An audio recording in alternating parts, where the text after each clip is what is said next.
développons, on avait commencé, qui accusera les élus de Dieu? Qui accusera? Qui condamnera? Amen. Qui prendra ce qui est important aux enfants de Dieu et partir avec? Personne. Je l'avais enseigné, ce qui est à toi est à toi. Amen. Ce qui est à moi est à moi. Amen. Si même le monde s'est levé contre toi et voulait prendre ce que tu as, et si ce n'est pas la volonté de Dieu, il ne pourra pas prendre ce que tu as. Car si cela vient de Dieu, sera à toi. Amen. Ce qui est à toi, mon frère, ma soeur, ne te trouble point, sera à toi. Tout ce qui t'a été destiné, cela s'accomplira. Parce que Dieu est fidèle à ses promesses et à sa parole. Il est le seul qui signe, il met le point final. Aucun homme, aucun ange, aucun prophète a le pouvoir de mettre le point final dans la vie d'un être humain. Il n'y a que Dieu qui a le pouvoir de mettre le point final. Alléluia. Et donc, peu importe les circonstances de ta vie, ce que tu peux traverser, Dieu est toujours là. Et il surveille sa parole. Dieu ne te surveille pas toi, il surveille sa parole en toi. Il dit, demeurez à moi et je demeurerai en vous. Amen. Demeurez dans ma parole. Et si mes paroles demeurent en vous, demandez ce que vous voudrez. Le fait de demeurer dans la parole de Dieu, ça nous permet à exceller à un domaine surnaturel que le monde naturel ne voit pas. Donc, ce sont des choses que l'œil humain ne voit pas, le cœur ne comprend pas, des choses que Dieu a préparées pour nous, parce que nous l'aimons, et parce qu'il nous a aimés les premiers. Donc, il faut arriver à ce niveau-là, que personne sur cette terre peut arrêter ce que tu fais. Qui peut t'arrêter? Personne. Moi, je suis un de l'expert. Personne ne peut m'arrêter. Si je veux faire quelque chose, je vais le faire. Les portes vont s'ouvrir en elles-mêmes, le Seigneur fait les choses. Ce qui m'est demandé, c'est le courage. Le courage et la détermination. Voilà. Le reste, toutes les portes vont s'ouvrir en elles-mêmes. Et une fois que tu arrives, au moment où tu arrives, les portes s'ouvrent et tu rentres. Parce que nous avons le clé. Quand nous partageons la parole de foi, nous parlons en brut, parce que nous prenons la parole de Dieu et nous transmettons aussi à notre ego intérieur, à notre cœur intérieur. Maintenant, il faut d'abord, toi, tu comprends ta part et la part de Dieu. Jésus. Dieu parle à toi, mais il se parle à lui-même aussi. Et la Bible nous dit, Dieu est derrière sa parole. C'est-à-dire que quand Dieu parle, il prend deux places. C'est-à-dire, lui, il sait qu'il a dit. Et il est tout près de toi pour confirmer ce que tu feras par rapport à ce qu'il t'a dit. C'est là où il dit, c'est toi maintenant dit, ah, il a dit, je fais. Quand tu fais, il soutient. Quand tu ne fais pas, il dit, mais je ne fais rien parce qu'il a dit. Il est comme ça, Dieu. Il ne peut pas changer sa face parce que toi tu as fait ça. Non. Dieu est toujours derrière sa parole. Et toi, tu prends la parole comme outil de réussite, de vie. Tu dois expérimenter cette force de la parole par l'acte de la foi, c'est-à-dire l'obéissance. Et il est important, frères et sœurs, que nous puissions vivre ce moment-là, même que tu traverses des périodes difficiles. Même cette saison-là qu'on a dégagée, c'est une saison de bénédiction. Mais quand tu vois des complications, ça annonce des bénédictions. Toute saison qui commence mal finit toujours bien. Jésus. Alléluia. Amen. Des fois, nous voyons que ça commence difficile, mais ça finira bien. Et un enfant de Dieu n'est pas lié non plus aussi au temps de ce monde. Il est lié au temps de Dieu et à la saison de Dieu. Jésus, il va annoncer une année de grâce, de paix pour tout enfant de Dieu. Jésus nous a délivrés, nous a transformés, nous a renouvelés, pas que par la parole de Dieu. Il nous a donné sa parole, nous l'avons. Nous savons, nous lisons la Bible, nous écoutons. La foi augmente tous les jours quand nous entendons une parole qui nous fait du bien et quand nous disons Amen, que cela est entré en nous.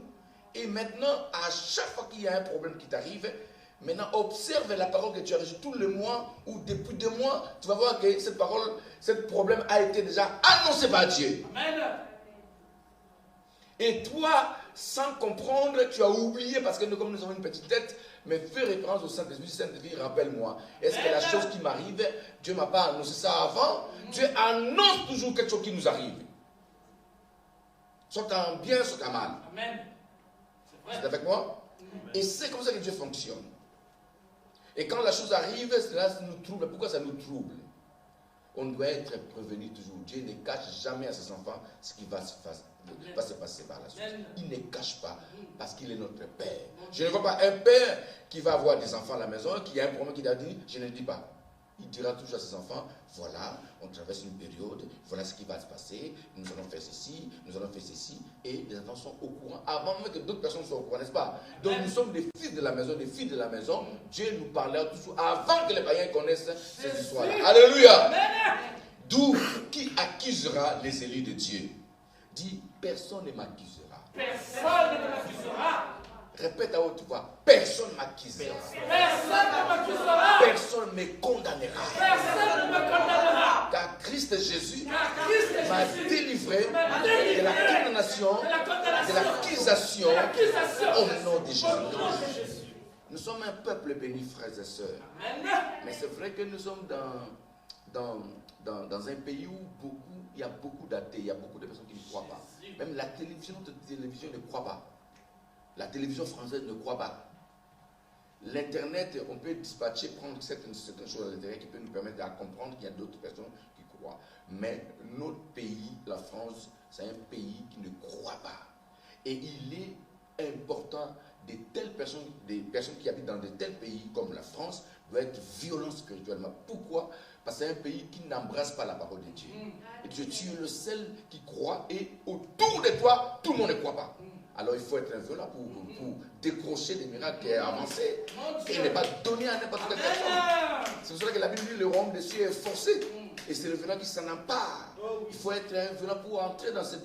Et ils attendent. Quand ils voient, ils disent, ah c'est vrai. J'ai vu des personnes dire, chrétien. Après ils rigolent. Mais quand tu le vois, ils disent, ah. Et puis ils commencent à t'appeler, oh, il est chrétien.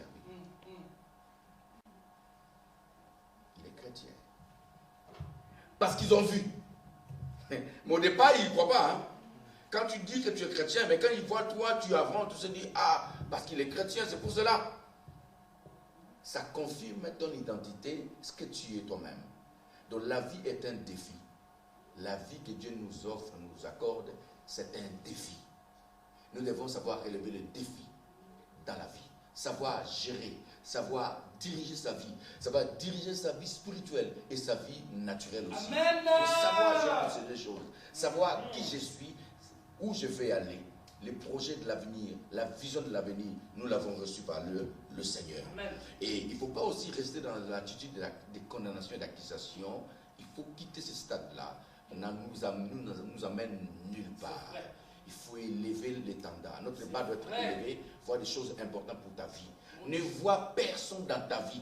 Ne coche rien, personne dans ta vie. Coche ta vie à toi-même et dirige ta vie vers ce qui est parfait, ce qui est agréable, ce qui est important. Alléluia! Qui est là cet après-midi? Je suis là. Pourquoi? Parce que le thème que nous développons est plus important. Des fois, nous voulons qu'on dise, mais les thèmes là nous montrent aussi la bénédiction que personne ne peut arrêter, que personne ne peut voler. Amen. Qui peut voler ce qui est destiné pour un enfant de Dieu? Satan n'a pas le pouvoir. Et si lui n'a pas le pouvoir, comment un sorcier aura le pouvoir? Amen. Parce que le sorcier est un inférieur, c'est un esclave de Satan. Les magiciens qui ont en train de faire des choses, c'est un esclave.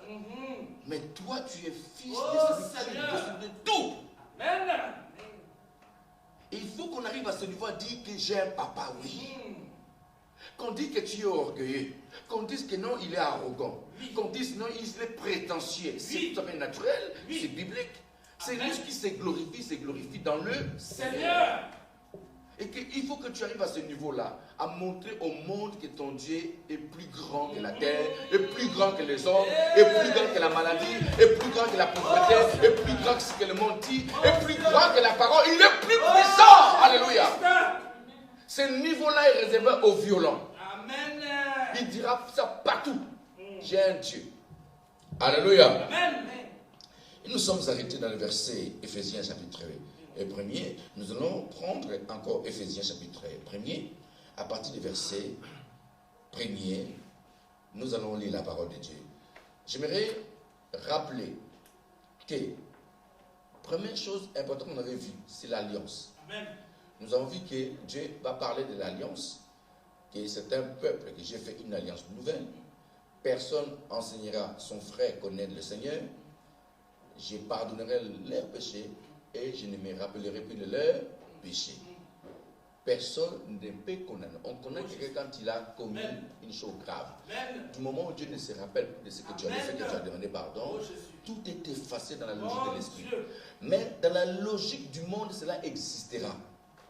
Pourquoi? Parce que le monde voit tes actes commis dans le passé ou des choses que tu as dites dans le passé. Le monde va prendre comme un mobile, un moteur pour te condamner. Or, toi, devant Dieu, tu as dévancé le monde. Amen. Tu vas voir le Tout-Puissant, le Très-Haut, le Créateur. Que tu vas lui annoncer les choses que tu as fait dans ta vie. Que tu vas dire, j'ai fait ça, j'ai fait ça, j'ai fait ça, et aujourd'hui je me répands parce que j'ai tout laissé. Amen. Dieu prend acte de ce que tu dis et Dieu efface. Dans tous les livres de la terre, du ciel, tout est effacé. Oh, Jésus. Mais le monde ne peut pas oublier. Ils vont te rappeler tes défauts. Et toi, dans ces contextes, ne les écoute pas parce que si Dieu te pardonne, qui te condamnera? Si Dieu est pour toi, qui sera contre toi? Oh, Jésus-Christ. Personne. Alors le monde naturel va parler contre toi, va essayer d'annoncer les choses. Parce qu'ils sont plus, vous savez, il y a beaucoup de prophètes sur cette terre, et la Bible vraiment confirme la vérité.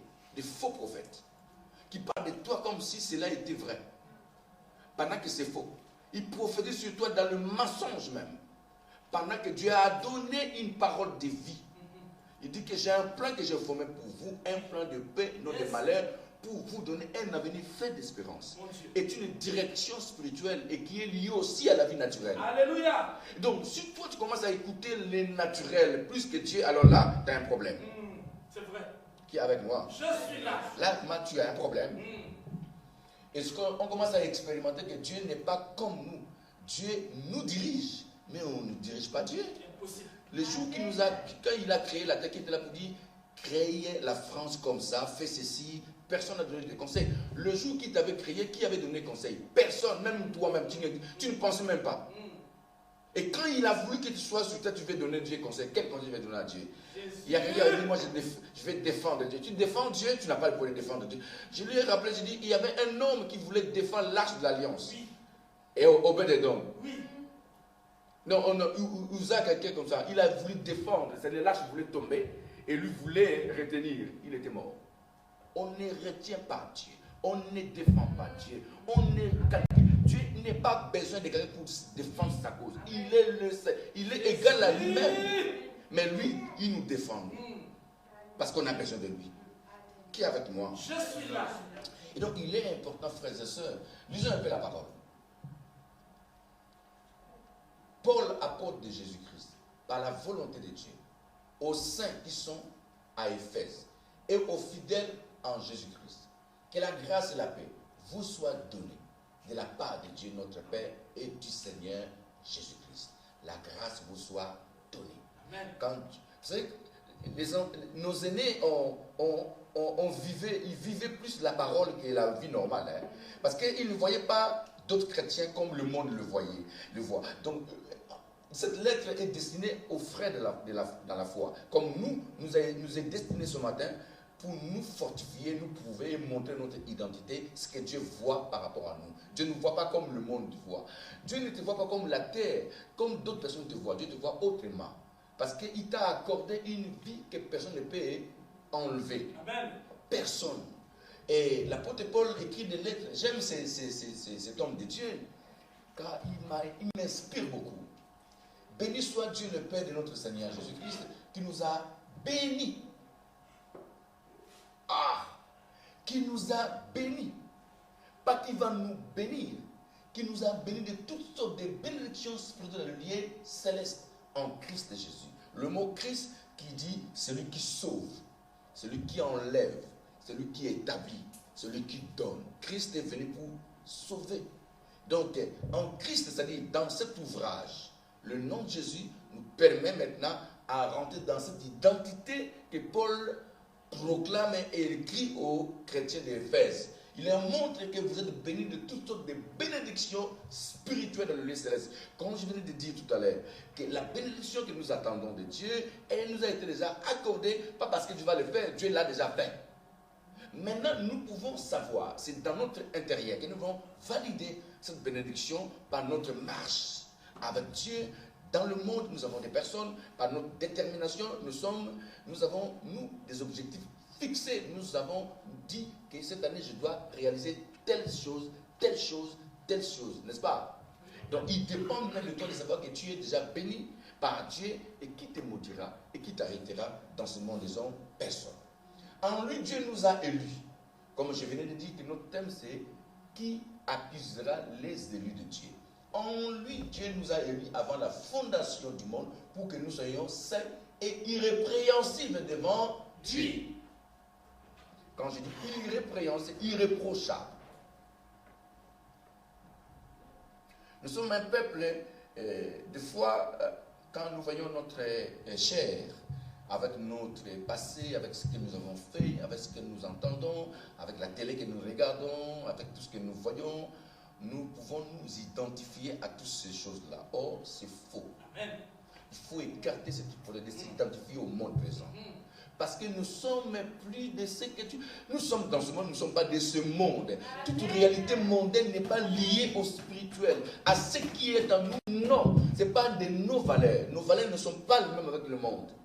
Donc, à chaque fois que tu es avec un païen, avec quelqu'un, ne t'identifie pas à lui et ne convoite pas. Jamais. Amen. Ne te réfère pas à lui. Réfère-toi d'abord aux frères de la foi, que je peux dire, comme je peux me référer à Paul et tout ça, je me réfère aux aînés dans la foi parce qu'ils ont expérimenté la puissance de Dieu. Amen. Ils ont vécu des choses qui peuvent nous inciter aujourd'hui à croire. Amen. Alors quand je commence moi à me conformer au siècle, commence à m'identifier au monde, aux hommes, il a ça à moi, tu commences à t'inquiéter de cela, tu fais fausse route. Amen. Qui est avec moi? Je suis là. Parce que Dieu n'aime pas ça. L'apôtre Paul nous donne une lettre qui dit ne vous conformez pas au siècle présent, mais soyez transformés par le renouvellement de l'intelligence. C'est-à-dire, ne voyez pas le monde comme vous voyez, voyez ça autrement parce que Dieu n'est pas comme eux. Dieu dit, si quelqu'un quitte la terre, vient à Jésus, il trouve un abri, il trouve un repos, il trouve une bénédiction. Alors comment toi, les fils de la bénédiction, tu as convoité ceux qui sont encore loin de cette bénédiction-là? Oh mon Dieu! Alléluia! Il y a mon frère qui acclame, c'est tout. Nous partageons des grandes choses, frères et sœurs, des bonnes choses, mais des précieuses choses. Et si tu dis Amen, c'est que tu valides la parole, que cela t'a été accordé à toi. Amen. Amen. Alléluia. Amen. Et donc, ici, nous sommes des élus de Dieu, par notre Seigneur Jésus. Nous sommes les élus de Dieu. Tu es élu de Dieu. Amen. La Bible dit il y a beaucoup d'appelés, mais peu d'élus. Cela veut dire qu'il y a beaucoup de personnes qui ne croient pas. Ce n'est pas quelqu'un qui vient te dire tu es un élu. Non, c'est à toi de dire que je suis un élu de Dieu. N'attends pas que ta sœur dise ma sœur, tu es un élu. Quoi? Non, c'est à toi de proclamer que je suis un élu de Dieu. Et qui accusera les élus de Dieu? Personne. Dans Romains chapitre 8, on dit il n'y a donc maintenant aucune condamnation pour tous ceux qui sont en Jésus-Christ. Nous l'avons lu avec vous ici. Il n'y a pas de condamnation. Ni la maladie, ni la pauvreté, ni l'échec, ni les choses de ce monde. Personne n'a le pouvoir de te condamner. Mais il est important à savoir que si toi tu crois à cela, cela aussi peut s'annoncer dans ta vie. Parce que tu crois que tu es condamné. Tu crois que tu ne peux pas vivre normalement ta vie. Tu crois que tu ne peux pas te marier. Tu crois que tu ne peux pas expérimenter la puissance de la bénédiction. Tu commences à envier. Vous savez, il y a la télévision. Il y a des stars qui passent à la télé. Il y a des gens qui les envient à mort. Mais ce sont des malades. Ils sont malades, ces gens. Vous pouvez voir ce qu'ils font grave, horrible même. Pendant que toi tu te sanctifies, mais il faut des dégâts graves. Mais tu ta télé pour les envier. C'est à eux de t'envier, toi. Tu as une paix sans fin. Tu as la joie qu'ils n'ont pas. Ils travaillent des périodes très difficiles, même avec leur argent, mais c'est des personnes qui divorcent chaque 5 secondes. C'est des personnes qui souffrent tout le temps. C'est des personnes qui ne peuvent pas vivre un mois tranquille. affronter des tourments. Il ne peut pas sortir tranquille. Il faut qu'il y ait avec un cortège de personnes. Il ne peut pas vivre leur vie tranquille. Ils sont toujours entourés de situations. Et toi, tu les envies. Parce que la télé masque certaines choses qu'ils vivent eux-mêmes. Je veux même une star qui vole tout le temps. Qui vole. Elle a de l'argent, mais elle vole. Oh, on dit c'est une maladie. Comment quelqu'un qui a de l'argent va voler, on dit c'est une maladie. C'est une possession. Elle est possédée. Je vis des stars, qu'on dit des stars de la télé, mais qui parlent avec des démons. Des stars de la télé, mais qui sont liés à Satan. Et elles peuvent entrer là en train de parler, mais elles parlent avec un démon. Mais elle a oublié qu'elle parlait avec un démon, mais les gens disent qu'ils disent ah, elle est en train de parler avec un démon. Vous vous rendez compte, quelqu'un que tu envies, mais elle est avec des démons. Qui est en train de souffrir dans sa vie. Elle est triste. On ne montre pas leur image normale. Si on vous montre leur quotidien, vous dites non, non, je ne veux pas ça, je n'aime pas ça. Donc nous n'envions personne. Et n'envie personne, mon frère, ma soeur. Envie la parole de Dieu. Amen. Envie Christ. Amen. Envie ta vie. Dis je suis heureux, je suis fils de la promesse, fils de la promesse, je suis béni. Mon Dieu ne les confirme. Commencez à dire à haute voix, dis mon Dieu confirmera ce que je suis devenu. Ne crains rien. Oui, insultez-moi, mais vous verrez ce que mon Dieu est capable de faire dans ma vie. Commencez à parler de toi. Tu es une star. Alléluia. Ne dis pas de tu es d'abord toi une star. Alléluia. Amen. Dieu attend des révolutionnaires, des hommes et des femmes révolutionnés, qui n'ont pas honte de parler de leur vie, ce que Dieu fera pour eux. C'est des personnes qui sont déterminées d'abord, peu importe ce qu'ils manquent. La Bible dit, les pauvres à l'époque, des personnes que Paul avait demandé de donner, il dit, pauvres qu'ils étaient, ils donnaient selon leurs besoins, au-delà même. Pauvres qu'ils étaient, ils sont devenus riches. C'est que Dieu peut amener des personnes rien, qui n'ont rien, qui n'avaient rien, et les amener à un niveau où le monde va être étonné. C'est comme ça que Dieu travaille. Et ne regarde jamais ta vie comme tu es là, comme si le monde, comment le monde a parlé. Oh, mais c'est difficile. Moi, je ne veux pas que les gens disent c'est difficile. Moi, il n'y a rien de difficile. C'est vrai. Il n'y a rien de difficile. Notre Dieu est le Dieu des surprises. Il nous surprend des fois. Et Dieu dispose. C'est vrai.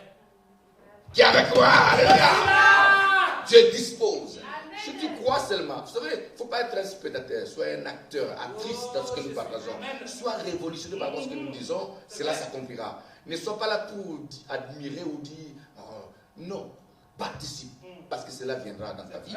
Et tu vas me rejoindre et diras, le pasteur avait raison. Oh oui, tu as raison. Parce que Dieu est capable de t'effrayer.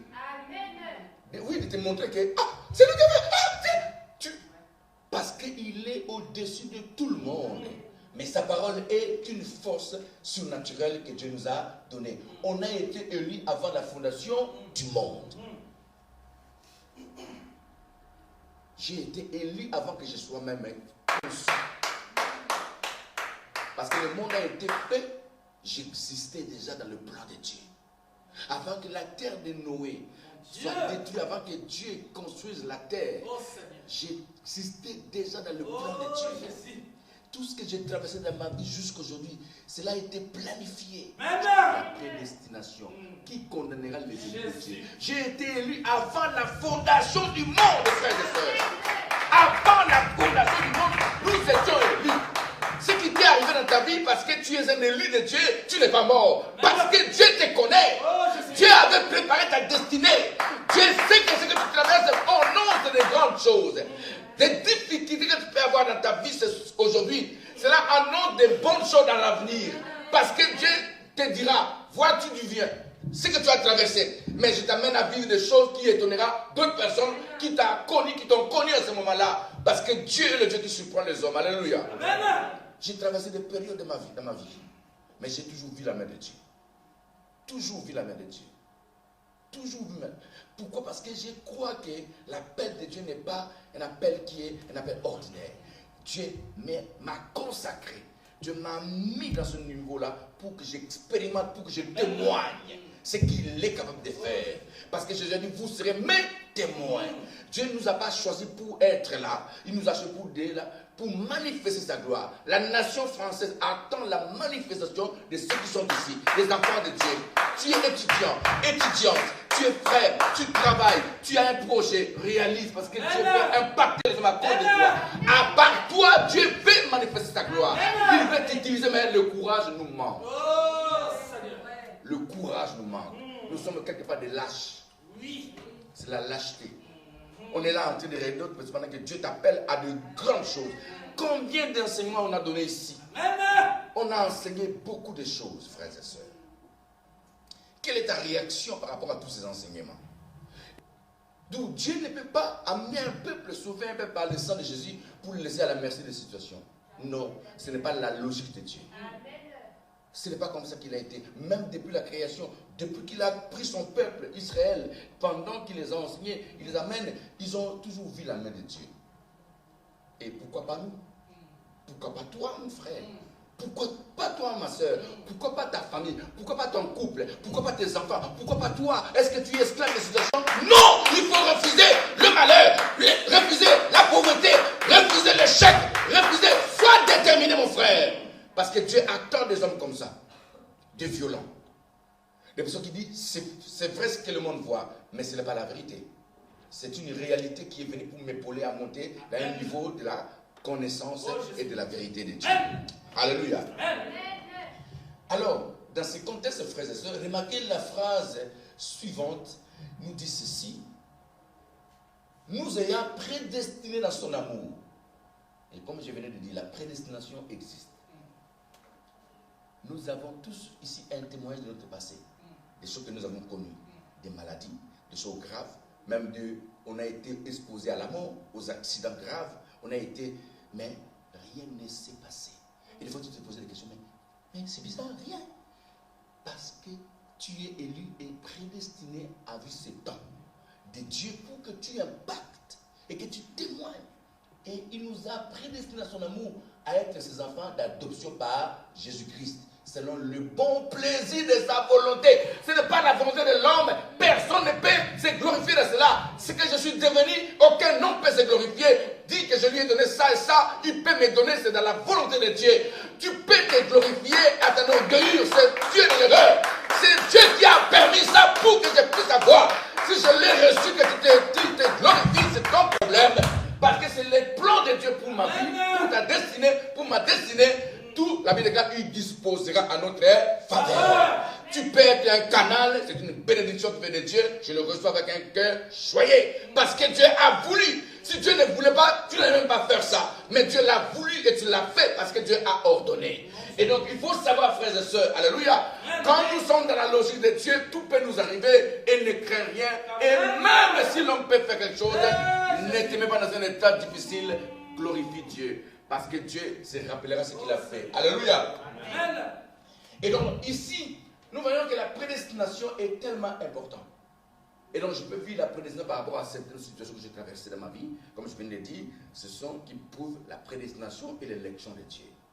Et il a fait par son bon plaisir. Il n'a pas demandé l'accord d'un enfant, ou d'un homme, ou d'une femme, ou d'une nation, ou de ton père biologique. Il n'a pas demandé la vie de quelqu'un pour t'élever, te bénir. Il n'y a personne dans l'histoire qui peut annuler ce que Dieu a déjà décidé. Je vous le répète, frère, il n'y a personne qui peut annuler ce que Dieu a décidé pour ta vie. Peu importe le temps que ça prend, et ça prendra, frères et sœurs, si tu as une promesse de Dieu, reste fidèle à cette promesse-là. Car cela, elle s'accomplira certainement. Alléluia. Et donc, il nous a accordé. Et la louange et la gloire de sa grâce qu'il nous a accordé à son bien-aimé. Vous savez, ma sœur, on peut continuer, on continue. En lui, nous avons la rédemption, le rachat. Racheté par son sang, la rémission du péché, non, le pardon, selon la richesse de sa grâce, que Dieu a répandu abondamment sur nous par toute espèce de sagesse et d'intelligence. C'est ça la parole. La sagesse et l'intelligence. Savoir guider sa vie par intelligemment, à savoir bâtir sa destinée par rapport à la parole de Dieu. Des périodes, des saisons que tu peux traverser, ça annonce la parole. Parce que tout ce que nous traversons est lié à la parole de Dieu. Il y a certaines saisons qu'on traverse durement et au bout de la saison, il y a des saisons qu'on commence bien, à la fin, il y a des tourments. C'est toujours comme ça. Mais cela est dans le plan de Dieu. Tout ce que tu peux traverser est planifié par Dieu. Uniquement pour t'annoncer des choses nouvelles. Et aussi pour t'éduquer, pour te rappeler ta position et à savoir que demain, le lendemain, que tu seras dans cette bénédiction que Dieu te rappellera, souviens-toi d'où tu viens. C'est pour cela qu'il y a certaines saisons floues de notre vie qui nous rappellera aussi par Dieu lui-même ce que nous étions hier. Alors ça va nous mûrir. Ça va nous préparer à faire asseoir notre vie sur la base que Dieu a préparée. Alléluia. Il ne faut pas se laisser faire parce que tu traverses des périodes. Car cela, nous devons nous connaître notre vie par sagesse et intelligence. Savoir gérer sa vie par sagesse et intelligence que Dieu a donnée. Et je pense que si nous sommes enfants de Dieu, cette parole nous fait vraiment du bien. Alléluia. Ça nous fait du bien. Alléluia. En lui, nous avons la rédemption, les rachats, dont j'ai été racheté. Déjà, donc je ne suis plus condamné, ni je ne peux pas échouer. Bon, moi, je dis cela parce que c'est la logique et moi, je crois. Je ne peux pas échouer dans ma vie. Alors, je vais vous expliquer. Il y a beaucoup de hommes qui pensent que si je fais quelque chose qui n'a pas marché, c'est que j'ai échoué. Non, tu n'as pas échoué. Ça, ce n'est pas un échec. L'échec d'un homme, c'est quand il meurt. Quand il meurt, on définit et on va faire l'état des choses qu'il a fait dans sa vie. Et je pense que quand que tu es encore en vie, tu ne peux pas échouer. Amen. Tu ne peux pas échouer. Tu n'es pas encore échoué. Amen. Tu es en route. Et nous courons. Et dès que tu tombes, que tu te relèves, tu n'as pas échoué. Tu es en course toujours. Tu es en train de courir, n'est-ce pas? Quelqu'un qui court, un athlète qui court et qui tombe, et qui se relève et qui court, est-ce que ça a annulé sa course? Non, non, non. Il continue la course, n'est-ce pas? Et il est compté parmi les coureurs, n'est-ce pas? Et donc, je ne peux pas, et tu ne peux pas échouer. Enlève cette logique d'échec dans ta vie. Quand tu fais quelque chose qui n'a pas marché, cela dit que tu as échoué. Non, non. Tu vas réussir. Courage. Continue. Bats-toi, parce que Dieu te donnera ce que ton cœur désire. Qui est avec moi? Alors, vous remarquez que le livre d'Éphésiens, c'est tellement riche. Les chrétiens d'Éphèse, c'est des personnes qui ont fait beaucoup de choses par des lettres que Paul envoyait. À cette époque-là, ces hommes-là ont expérimenté la puissance de Dieu par des hommes qu'ils ont connus d'avance. Paul était persécuteur de l'église, vous vous rappelez. Était un homme que tout le monde l'avait, mais c'était un homme qui a été écouté par beaucoup de personnes. Et que ces gens-là ont expérimenté la puissance de l'évangile par cet homme de Paul. Pourquoi? C'est parce que quand nous écoutons l'évangile de Dieu, n'est pas lié à l'homme, est lié à Dieu. Ne te focalise pas sur l'homme. Parce que quand tu te focalises sur l'homme, tu peux louper ce qui est important pour ta vie. C'est vrai. Nous avons la logique de nous focaliser sur les hommes. Ah, je les connais bien. Oh, je le sais bien. Mais tu n'es pas dedans. Parce que la parole qui sort de moi ne vient pas de moi, vient de Dieu lui-même. Jésus est une bénédiction de Dieu qui retentit dans mon homme intérieur pour te communiquer cette grâce. Et donc quand tu le reçois avec un bon cœur, tu expérimentes aussi la puissance. Alléluia. Amen. Qui est avec moi. Et donc, personne ne condamnera les élus de Dieu. Personne. Personne. Et le verset 10 nous dit ceci, ma soeur. Pour les mettre en exécution, lorsque le temps serait accompli, de réunir toutes choses en Christ, celles qui sont dans les cieux et celles qui sont sous la terre. En lui, nous sommes aussi devenus héritiers ayant été prédestinés suivant la résolution de celui qui opère toutes choses d'après le conseil de sa volonté. Vous remarquez dans tout ce que Paul écrit, il montre des richesses tellement incommensurables, extraordinaires de Dieu. Il montre la pensée parfaite de Dieu aux hommes qui ont reçu Christ. Et j'ai dit, cet homme était très intelligent. Paul était quelqu'un qui était cultivé spirituellement. Parce que les choses qu'il dit là, quand moi je lis, parce que moi je les comprends par l'esprit, vous voyez, je ne sais pas si vous comprenez ce que moi je comprends, mais quand je lis Paul, je vois des clauses tellement spirituelles qu'il dit, pour les mettre en exécution. C'est-à-dire qu'il dit, ma sœur, retourne bien le verset 9. Verset 9 va nous rappeler la phrase, nous amener à cette phrase-là. Verset 9, s'il te plaît. Nous faisons connaître les mystères de sa volonté selon le bienveillant dessein qu'il avait formé en lui-même, pour le mettre en exécution lorsque le temps serait accompli de réunir toutes choses. Le temps a été accompli quand? Qui avait dit que le temps est accompli? Jésus. En Christ, celles qui sont dans les cieux et celles qui sont sur la terre, il a déjà réuni. Mais on attend l'élection divine pour le jour de l'enlèvement. Le temps a été déjà accompli. Parce que la naissance de Jésus a annoncé le temps. Quand il est né, ils ont commencé à compter les années de la vie des hommes sur la terre. Donc Jésus est l'accomplissement de la volonté parfaite de Dieu. Et le temps a été accompli par lui. Il est le maître des temps et des circonstances. Donc tout a été accompli par notre Seigneur. Et cette volonté a été accomplie que par le Seigneur. Donc tu vis parfaitement la volonté de Dieu. Et parce que tu as cru maintenant que Jésus-Christ est le seul sauveur de ta vie et ton Seigneur. Et ici, il dit, en nous faisant connaître le mystère de sa volonté. Donc Jésus est le mystère de sa volonté. Sa parole s'accomplit en lui-même et pour le mettre en exécution lorsque le temps serait accompli de réunir toutes choses entre celles qui sont dans les cieux et celles qui sont sur la terre. Verset suivant. En lui, nous sommes aussi devenus héritiers. Quel héritier? Quel héritage? Alors dites-moi. Nous voulons dire non, oui, je serai heureux qu'au ciel. Non. Nous devons être heureux, on commence à être heureux sur la terre et au ciel. L'héritage, le bonheur, la joie que nous pouvons avoir, il dit dans le livre de Romains, je vous donnerai la paix que le monde ne peut pas vous donner. La joie et la paix liées à notre héritage éternel. La vie d'un enfant sur cette terre va être conduite par la joie et la paix. Et même quand tu vois que cette joie n'est pas liée, il faut chercher cette paix-là. Il faut chercher la joie-là. Il faut être avec des personnes qui aiment la joie, qui aiment la paix. Il ne faut pas être avec des personnes qui veulent toujours problème sur problème. Attendez, comment fait-il que nous sommes les fils de la paix et toujours des problèmes sur problème?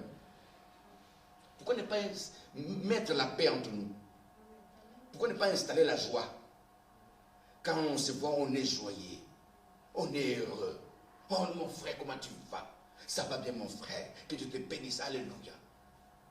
Pourquoi des figues fermées? Pourquoi des hypothèses? Pourquoi des choses intérieures sales? Ça nous amène où? Pourquoi le cœur d'un enfant de Dieu est un cœur propre? Pourquoi tu peux emmagasiner des choses dans ton cœur, mais mal? Pour grandir avec quoi et pour faire quoi avec? Vous voyez que nous les hommes, nous écoutons la parole, mais nous oublions qu'on ne fait pas le travail qu'il faut. Tu verras un chrétien qui est né de nouveau, qui a tout ce qu'il faut, que Dieu a révélé sa pensée, que Dieu a béni. Vous voyez son cœur est sale. Il pense des mauvaises choses pour les autres. Il néglige, il critique, il envie, il haït, il hait les autres, il critique, il a la colère permanente, il a la jalousie qu'on ne peut pas imaginer. Dites-moi, tu iras où avec ça? Quelle est la paix? Où est la paix et où la joie? Il y a des gens qui se réveillent le matin, ne peuvent pas être tranquille. Il est traumatisé toute la... Il y en a qui est même dormi. Si je dors, je peux oublier.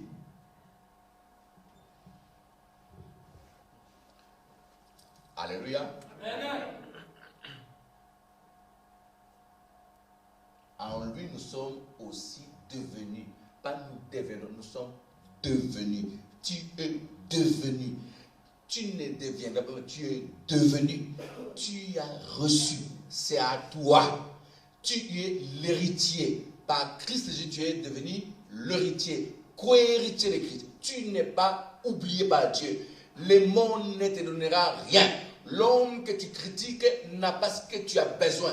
L'homme que tu es dans ton cœur n'a pas tout ce que tu veux avoir. C'est Dieu seul qui a tout ce que tu as besoin. Ne mets personne dans ton cœur en mal.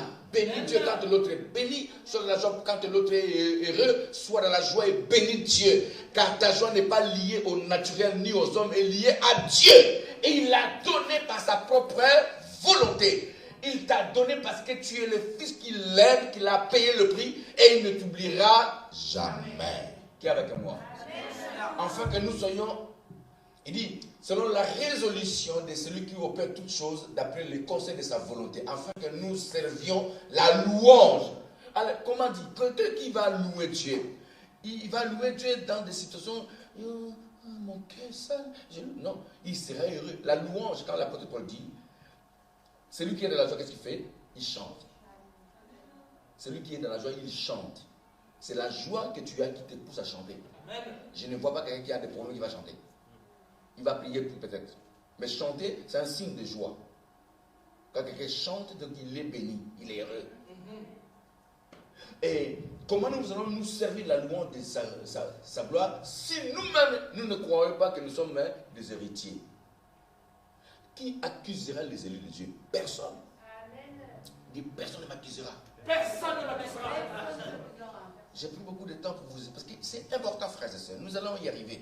Il est important, au niveau de la vie spirituelle, que nous puissions nous manifester la puissance de la parole, même quand on avait des périodes.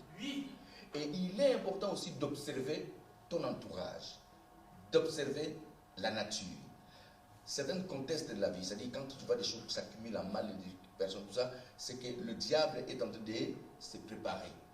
Il voit que tu avances vers une bénédiction quelconque. Qu'est-ce qu'il va faire? Il va préparer des personnes que tu aimes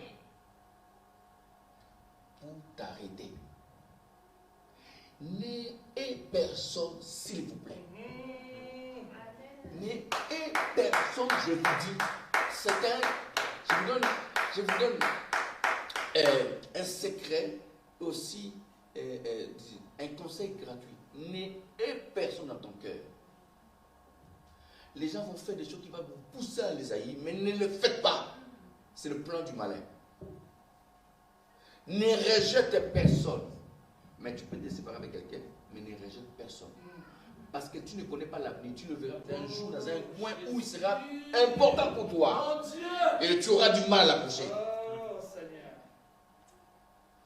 Nous avons rapide. Vous savez, nous sommes déjà à lâcher. Boum! Mais Dieu fera de sorte que la même personne, le même personne que tu as fait ça, il sera dans un endroit où tu n'auras plus le choix que de l'approcher et de s'humilier. C'est comme ça que Dieu fonctionne. Et tu vas avoir du mal, et tu vas utiliser l'orgueil, mais tu n'auras pas le choix, tu vas retourner pour toujours chercher. Tu n'auras pas le choix. Et tu seras humilié. Amen. Qui est avec moi? Je suis là. Et donc, il est important que nous puissions louer Dieu dans toutes circonstances avec un cœur pur. Avec un cœur pur. Et le Saint-Esprit que nous avons nous aidera dans ce travail-là, dans ce domaine-là, d'avoir un cœur pur. De nous-mêmes, on n'arrivera pas parce que nous sommes êtres humains. Avec le péché, tout ça qui nous a envahis, qui nous a détruits, qui nous a cabossés. Mais l'aide du Saint-Esprit est précieux. C'est pour ça que Jésus a dit, il viendra vous conduire. Il viendra vous diriger. Et quand le Saint-Esprit vient dans ta vie, il t'aide à avoir un cœur pur. Ta soeur, ton frère qui te dit des choses, tu souris. Et tu loues Dieu. Merci ma soeur, que Dieu te bénisse. Mais pas avoir un cœur sale à l'intérieur pour l'haïr. Quand tu le fais, le gars me dit, il appelle tous ses enfants. Il dit, hey, nous avons un champ facile là-bas. Vas-y, allez, maintenant il y a un travail qui doit se faire. Et tu vois que ta vie sera cabossée tous les jours. Et tu vas dire, qu'est-ce que je fais? Mais tu ne sais pas que tu as mis quelqu'un dans ton cœur, que tu l'as déjà haï et tu as bloqué le sanctuaire de Dieu.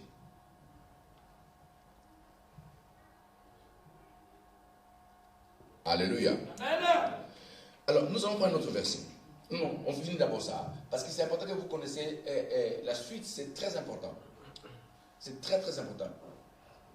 En lui, vous aussi, après avoir entendu la parole de la vérité, l'évangile de votre salut, en lui vous avez cru et vous avez été scellés.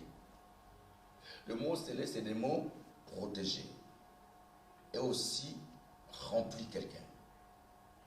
Quand il est scellé, on a pu, quand un cercueil, je vis dans mon pays, quand les gens venaient, quand à l'époque j'étais au pays, quand quelqu'un était mort en Europe et avec une maladie, des fois grave, il scelle le cercueil et vous ne pouvez pas l'ouvrir, c'est fermé, c'est fini, jusqu'à ce que vous allez l'enterrer. Vous voyez?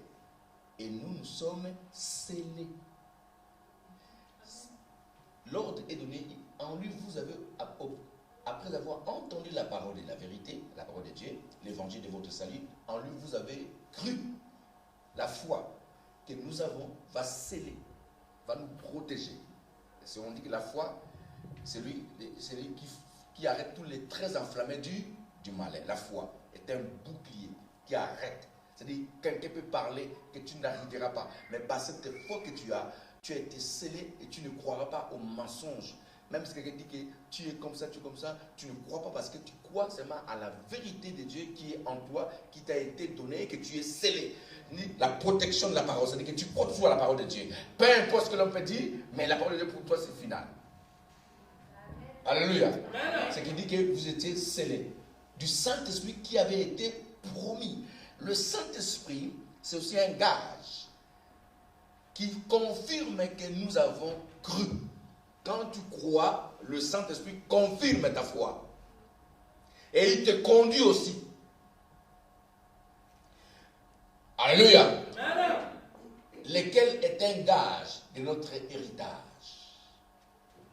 Donc l'alliance que nous avons faite, les héritiers que nous sommes devenus, l'élus que nous sommes, tout cela aboutit à avoir un héritage qui ne peut pas être flétri, ni souillé, ni volé par quelqu'un. C'est-à-dire que l'héritage de Dieu, si tu crois à cet héritage-là, nous arriverons, si tu crois à cet héritage-là, personne n'a le pouvoir de te voler. Pourquoi? Il dit l'héritage pour la rédemption. Donc le rachat de ce qui Dieu s'est acquis à la louange de sa gloire. Des mots forts quand nous lisons la parole de Dieu. Franchement, des mots forts. Dieu s'est acquis.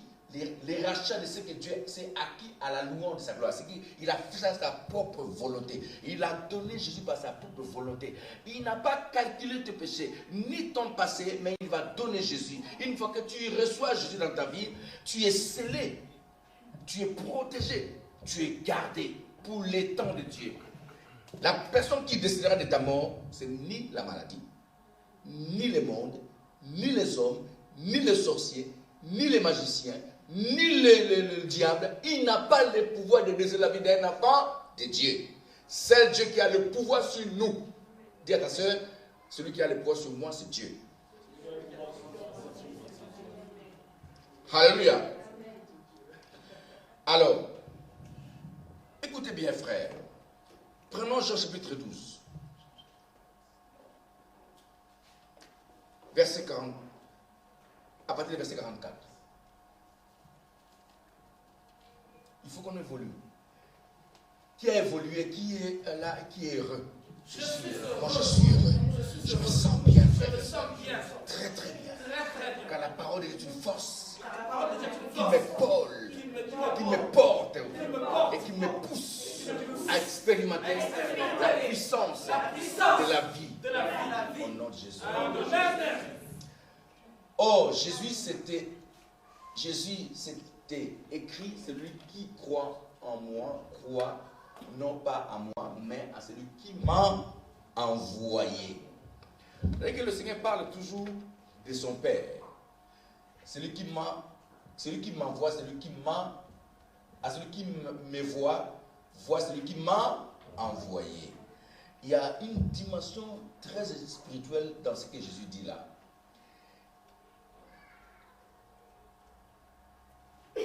C'est lui, Jésus-Christ, quand il parlait, il était le rançon, il était le prix que Dieu a donné à l'humanité, le don merveilleux. C'est un don que Dieu nous a donné. Ésaïe l'a dit, Ésaïe dit, un fils nous est donné, un enfant nous est né, un fils nous est donné. Donc, quand Dieu donne, Dieu ne retire pas, n'est-ce pas? Quand Dieu te donne, il ne reprend pas. C'est pas comme nous. Nous donnons, nous pouvons retirer, mais Dieu, Seulement, c'est la vie. La vie, c'est-à-dire quand quelqu'un rend l'âme, Dieu décide de sa mort. Bon. Mais tout ce que Dieu a donné, Jésus, toute la vie qu'il a donnée, il ne le retire plus. À moins que tu refuses toi-même. Si tu refuses, là c'est autre chose. Quand nous allons comprendre cela.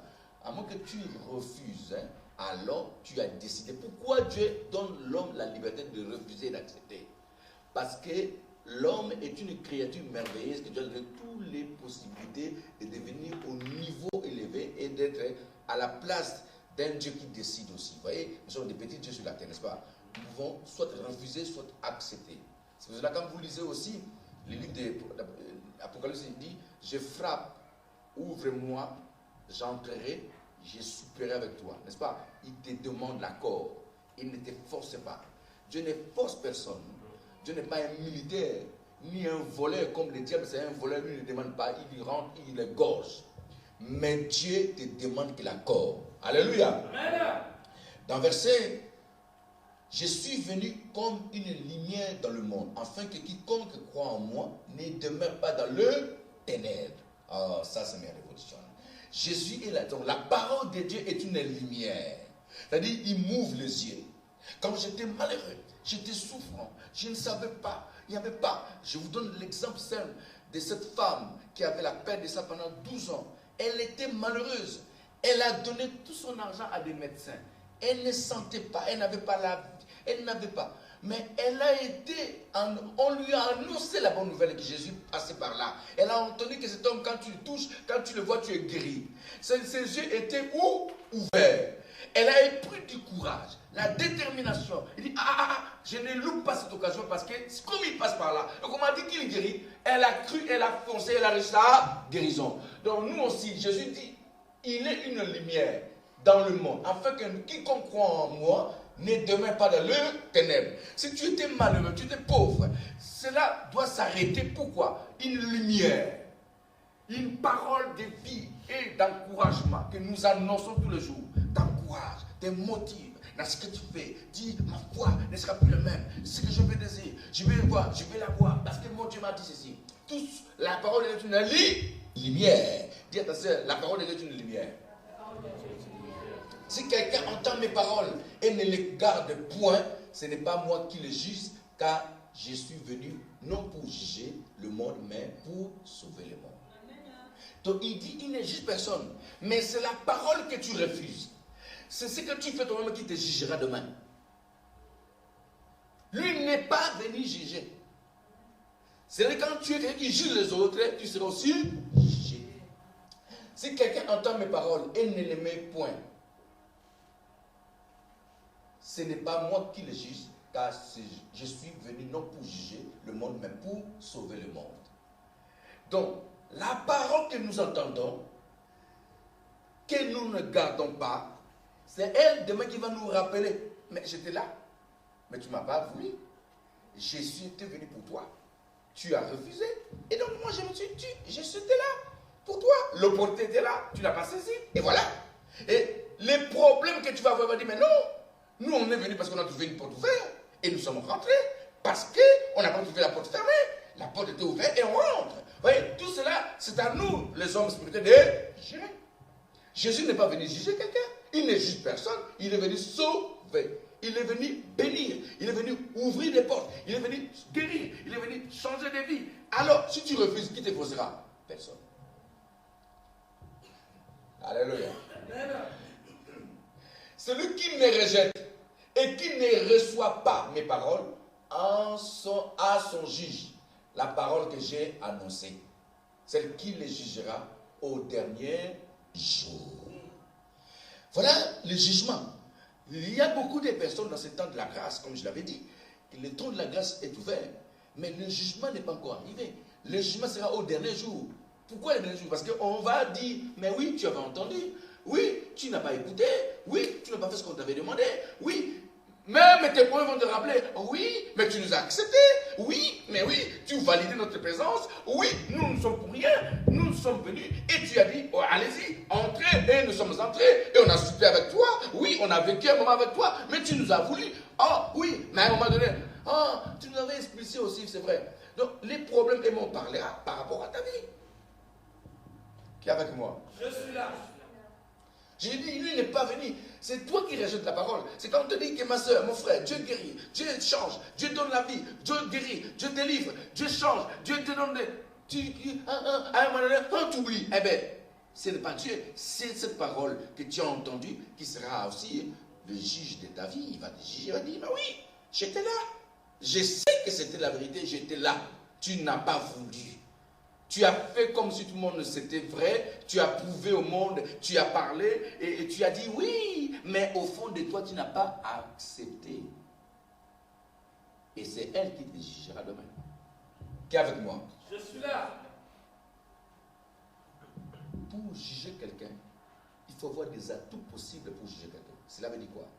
Pour commencer à condamner les gens, condamner quelqu'un ou juger, il faut d'abord avoir l'obéissance complète. Dites-moi, qui a l'obéissance complète aujourd'hui? Pendant que lui-même qui a toute l'obéissance complète ne juge personne. Et comment vous pouvez croire au mensonge de Satan avec des hommes qui parlent, oh tu n'iras rien, tu ne feras rien, tu n'arrêteras pas, tu ne feras rien, tu es malheureux, tu mourras. Le médecin dit, ta maladie t'amènera à la mort. Oui, tu valides. Elle te juge. Qui est avec moi? Je suis là. On y va. Car je n'ai point parlé de moi-même. Car je n'ai pas parlé de moi-même. Mais le Père qui m'a envoyé m'a prescrit lui-même ce que je dois dire et a annoncé. Nous voyons que Jésus-Christ nous a donné tout ce qui est important pour comprendre à l'avenir meilleur. Le Père lui a tout donné d'annoncer. Et cette parole, nous l'avons reçue. Et cette parole, nos aînés ont expérimenté la puissance. Qui c'est qui te juge? Personne. Et qui peut te juger? Personne. Parce que nous sommes au temps de la grâce. Au jour d'aujourd'hui, si tu restes dans le jugement des autres, dans la connaissance des autres, tu ne peux pas être rabattu. Pourquoi? Parce que le temps de jugement n'est pas encore arrivé. Parce qu'il a dit au dernier jour. Pas maintenant, au dernier jour. Ici, nous avons cette direction de croire, de persévérer, de connaître. Vous connaîtrez la vérité et la vérité vous rendra libre. Quand je connais la vérité de Dieu, je suis complètement libre parce que je sais faire la différence entre le bien et le mal, entre le mal et le bien. C'est que je sais que ce que je fais là n'est pas bien, je dois renoncer, faire ce qui est important. Et alors, qu'est-ce qui va me dire ça? Le Seigneur me parlera par sa parole, par l'exhortation. Je viens ici par l'onction que nous avons tous quand nous dormons. Il nous révèle notre état, il nous parle de notre cœur, ce que nous sommes. Il n'y a personne qui peut te dire ce que tu es. Tu te connais toi-même. C'est vrai. Amen. Tu connais ta vie. Oui. Si quelqu'un vient te dire ça parce que Dieu lui a révélé, mais au départ, avant que la personne te dise, tu es déjà au courant. Ton état. On ne nous annonce pas ça, on connaît. Si j'ai un caractère sale, je sais que j'ai un caractère sale. Si je fais des choses en cachette, je sais que j'ai fait des choses. Qui peut m'annoncer ça si moi-même je ne connais? Je connais. Et si Dieu attend le changement, ne se peut pas, et Dieu dit, bah, écoutez, je vais t'annoncer ça maintenant pour que tu comprennes que je connais tout de toi. Alléluia. Amen. On ne se cache pas devant Dieu, on ne se déguise pas. On n'aime pas le déguisement. Dieu n'aime pas le déguisement. On devient tout saint, moi saint. Saint, saint, saint, sois saint. Parce que Dieu attendra un temps pour te montrer ton identité propre comme qui tu es. Ton état. On ne se met pas dans la spiritualité pour se mettre. Il faut être spirituel. On n'invente pas le spirituel. C'est être spirituel pour prouver au monde que je suis spirituel. Et Dieu confirmera que tu es spirituel. Alléluia. Luc 6, verset 37. Nous arrivons au point que j'aime. Que nous puissions aussi faire la différence. Qui reçoit la parole de Dieu ici? Lève sa main, je reçois la parole de Dieu. Je reçois la parole. Oui, c'est important. Ne sortez pas d'ici, s'il vous plaît. Restez là. Car c'est important. Ici, ne jugez point. Qui c'est qui parle ici dans Luc? Quand vous voyez Luc, Matthieu, tout ça, c'est le Seigneur Jésus lui-même qui parle. L'apôtre Paul a commencé à parler par les épîtres. Il commençait par Romains et tous les épîtres. Mais quand vous voyez Matthieu, Luc, Marc, Jésus parle. Le maître. Ne jugez point, et vous ne serez point jugés. Ne condamnez point, et vous ne serez point condamnés.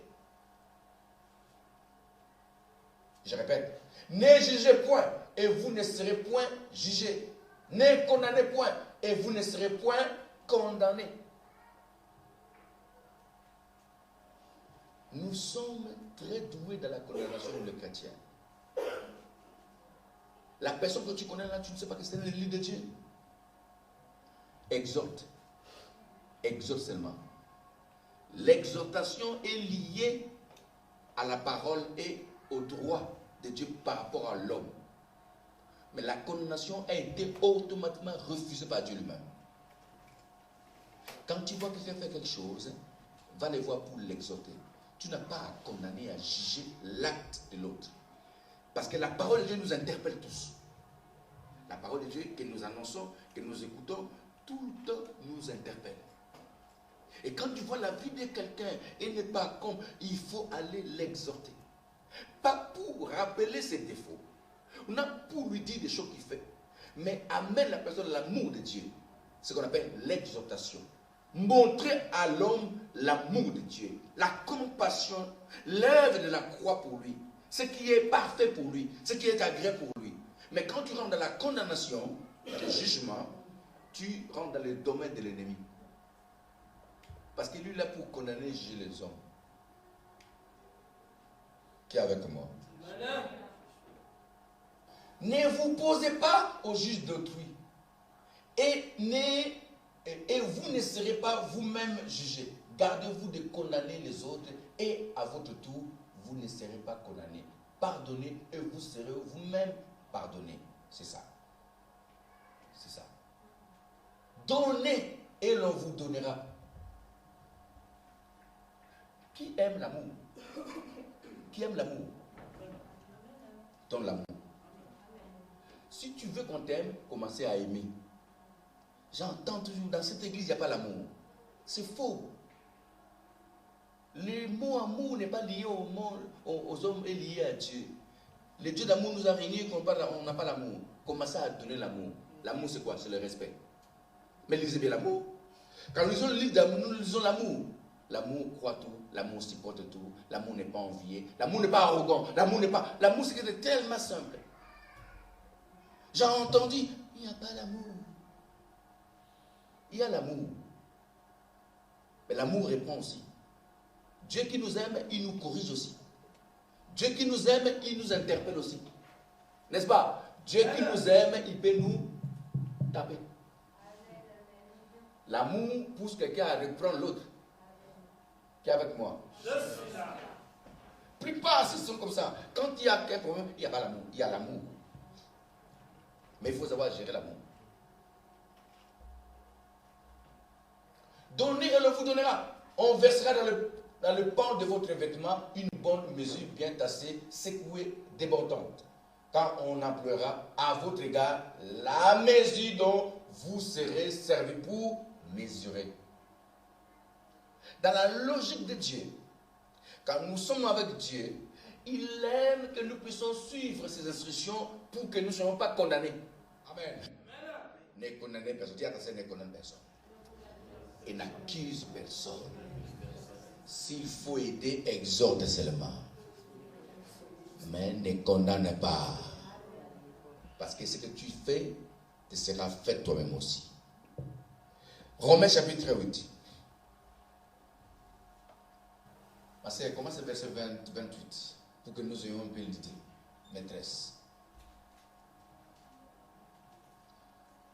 Nous savons en outre que Dieu fait concourt toutes choses au bien de ceux qui l'aiment, de ceux qui ont été appelés, conformément au plan divin. En effet, ce que Dieu a connu d'avance, les a aussi destinés d'avance à devenir conformément à l'image de son Fils, afin que celui-ci soit l'aîné de nombreux frères, à savoir Jésus. C'est-à-dire que ce que Dieu a connu d'avance, ce qu'il a prédestiné, ce qu'il a appelé, il les a appelés à cause de Jésus. Parce que l'image de Jésus est devenue aussi notre image. On a changé l'image. C'est que notre vie passée a été complètement changée par la venue de notre Seigneur. C'est quand quelqu'un te regarde, dans l'œil physique, ne verra pas cette image-là. Mais dans le monde spirituel, quand on voit un chrétien, on voit Christ. On ne voit pas quelque chose que Christ.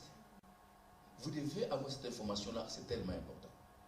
L'image que tu représentes quand tu montes dans la prière, c'est Christ qui s'élève dans ta vie. Et c'est lui le grand souverain sacrificateur. Quand tu retentis de la prière au ciel, conformément aux règles de la prière, je dis bien, quand quelqu'un se répand et tout ça, quand il monte dans le monde, dans l'espèce spirituelle, quand il monte dans la prière, on voit Christ qui est élevé, qui parle. Parce qu'il y a des démons, il y a des anges, tellement puissants que Dieu a scellés. Ils ont peur de qui? Que du Seigneur Jésus.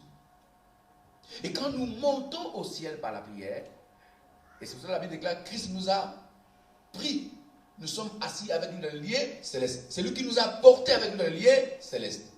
Et nous sommes devant le trône de la grâce. Le trône de la grâce est au-dessus de nous. Et donc chacun de nous est déjà dans le trône de la grâce, en train de pleurer devant la face de Dieu par rapport à sa vie. Et Christ lui-même nous couvre par son image. Quand nous prions Dieu, on nous voit comme Christ. Et donc les démons n'ont pas le pouvoir. Je dis bien quelqu'un qui prie conformément aux règles de la prière. Amen. Amen. Et la Bible dit, ce qu'il a ainsi destiné, il les a aussi appelés. En lui, ce qu'il a ainsi appelés, il les a aussi déclarés justes. Vous voyez le problème qui est là? Il y a un problème grave que beaucoup de personnes traversent. Qui a le pouvoir d'aller juger les autres, d'aller dire aux autres qui est l'autre, quand tu ne connais pas sa vie spirituelle, quand tu ne connais pas sa relation avec Dieu, quand tu ne connais pas son secret spirituel avec Dieu, quand tu ne connais pas son intimité avec Dieu? Qui es-tu pour savoir l'intimité de chacun, de quelqu'un avec son Dieu? Quand mon frère et ma soeur prient, je ne sais pas comment il fait sa prière, comment il s'agit de, qu'est-ce qu'il dit, qu'est-ce qu'il fait, comment son état, est-ce qu'il pleure, est-ce qu'elle pleure, je ne sais pas, qu'est-ce que son Dieu lui dit. Et moi je m'amène pour dire, il est injuste.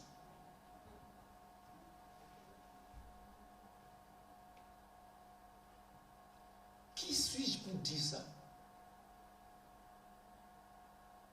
Je peux qu'exhorter et dire, tant qu'il est responsable, que mon frère change ce comportement, parce qu'elle n'est pas liée à tes valeurs, c'est tout. Mais je n'ai pas à aller décider de dire que non, lui va en enfer. Dieu les a déclarés justes. Il les a aussi conduits à la gloire. Que dire de plus? Si Dieu est pour nous, qui s'élèvera contre nous? Déjà, il faut savoir que quelqu'un est en Christ, doit savoir que Dieu est dans son camp. Parce que Jésus, après avoir pris tout ce que nous avions, le péché que nous avions, tout ce qu'il a, Dieu l'avait abandonné pour un temps de sacrifice. Après, il a été glorifié. Il est assis à la droite de Dieu, mais pas seul avec nous. Et alors, dites-moi maintenant, Dieu sera avec qui à ce moment-là? Pas avec toi? Si. Au fur et à mesure que tu ne crois pas que Dieu est avec toi, tu vas faire commettre l'indignité parce que tu crois que Dieu n'est pas avec toi.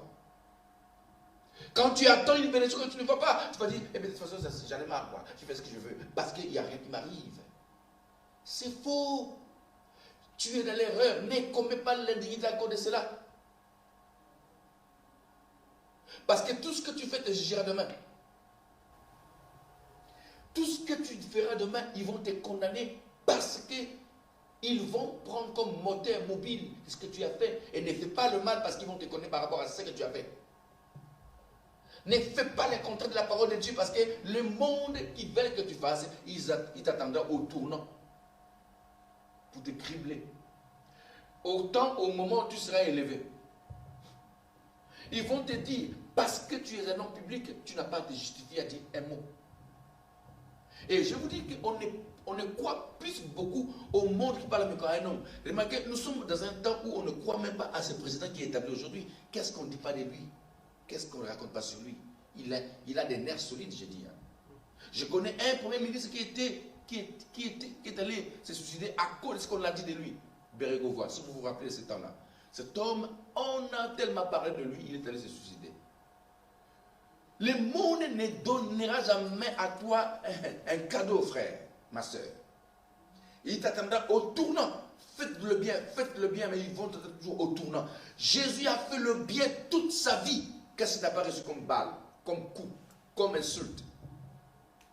Ne t'attends pas que tu recevras des éloges de quelqu'un. Attends les éloges de Dieu, pas de l'homme.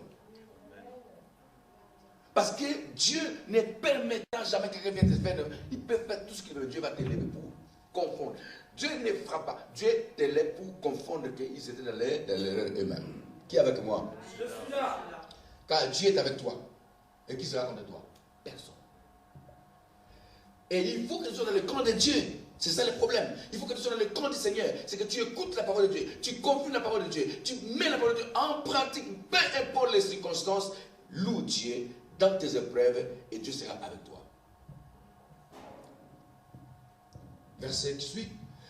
Lui qui n'a même pas épargné son propre fils, mais l'a livré pour nous. Tous, comment ne nous donnerait-il pas aussi tout avec lui? Qui accusera encore les élus de Dieu? Dieu lui-même les déclare justes. Qui t'accusera? Qui est un élu? Nous arrivons au terme. Qui est un élu ici? Qui est vraiment un élu et qui voit, qui est l'audace de lever sa main droite, dit: je suis un élu. Je suis un élu. Personne ne t'accusera. Il faut arriver au niveau des élus. Même si le monde parle de toi, il t'accuse, tu dis zéro, tu ne mourras pas. Lui-même qui n'a pas épargné son propre fils. Qui accusera la maladie, les problèmes, non, ne t'accusera pas, ne te condamnera pas. Qui accusera encore les élus de Dieu? Dieu lui-même les déclare juste.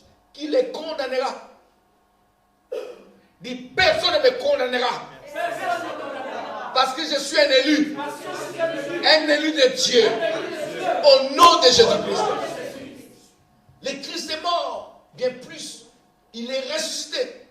Donc il a vaincu la mort. Si Christ a vaincu la mort, alors est-ce que la mort a le pouvoir sur toi?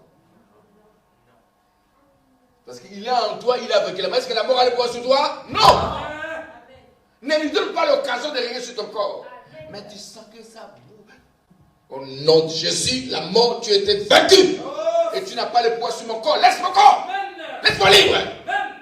Tu proclames le matin, le soir, midi, tu proclames la guérison. Tu proclames: Christ est à moi, l'espérance de la gloire. Christ, la vie est à moi, la vie est à moi. J'ai vis la vie parce que Christ est à moi. Veille que Christ soit aussi avec toi. Par l'attitude, par le comportement, par la façon de faire, d'être avec lui pour qu'il règne dans ta vie. Alléluia.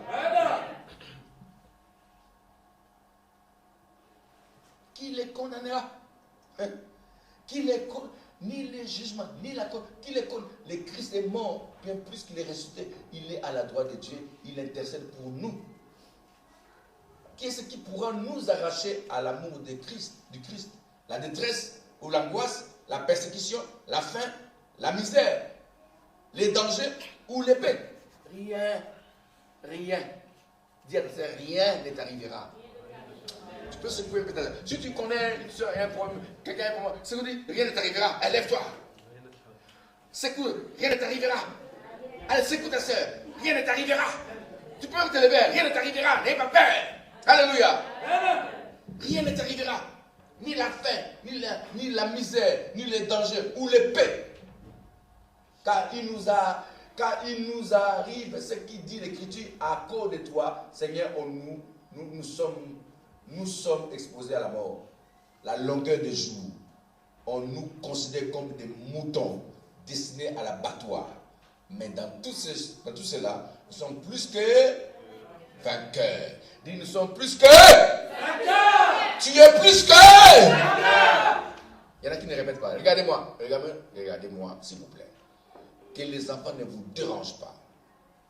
Tu es plus que vainqueur. Pourquoi tu es vainqueur? Parce que tu es un élu, tu es un héritier et tu es gouverné. Et tu es plus que vainqueur. Si dans ce domaine spirituel, tu as développé cette sens de la victoire dans ta vie, dans ton cœur, rien, tout ce qui peut venir, vient par un seul chemin, mais après un mois de le répéter par ce chemin. Parce que dans ton nom intérieur, tu as cette notion de la victoire. Que rien ne t'arrêtera, rien ne te brisera, rien ne te condamnera, rien ne te bloquera. Tout ce qui viendra repartira. Parce que ton Dieu a fait le travail. Et dans cette dimension, frère, si tu es courageux, tu es dans ce niveau-là, tu réussiras.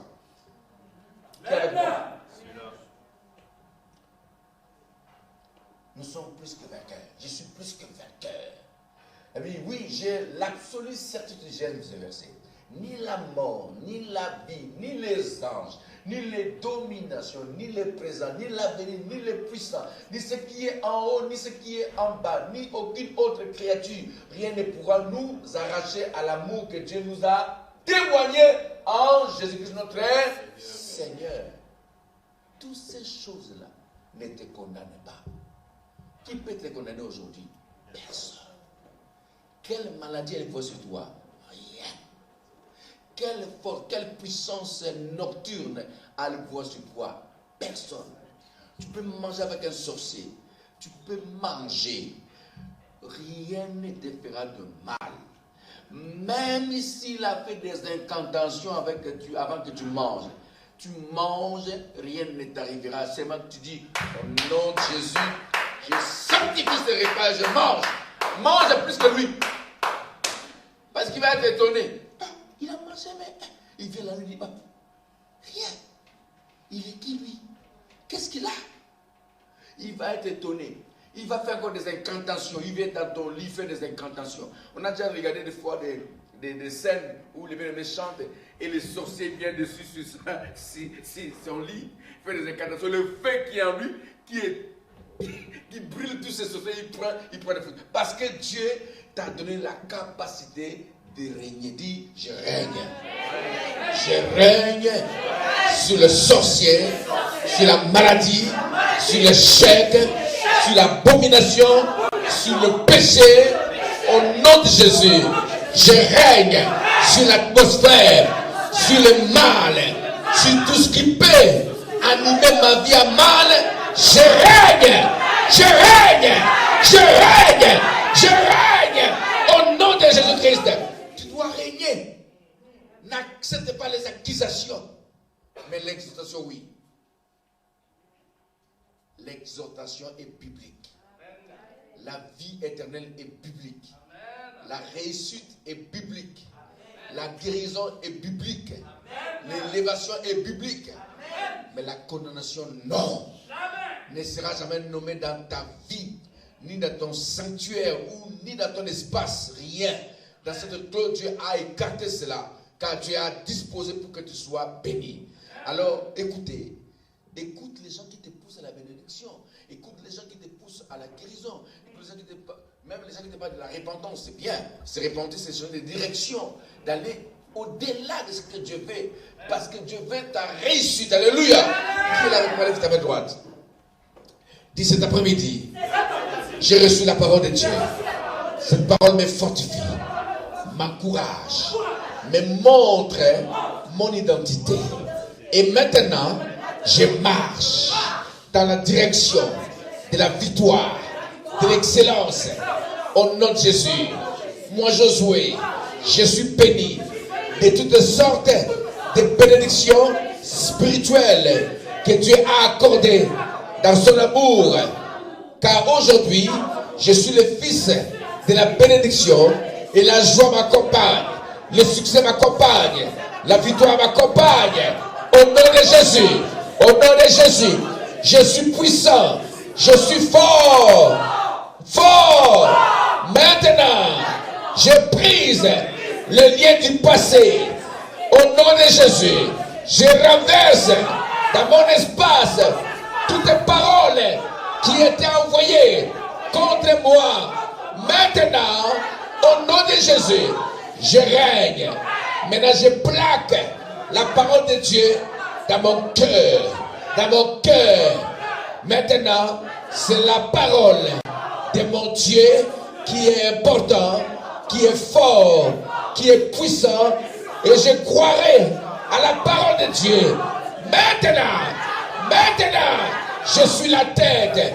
Dans ma vie de tous les jours, je réussirai, je monterai, je bâtirai, je construirai, je suis élevé.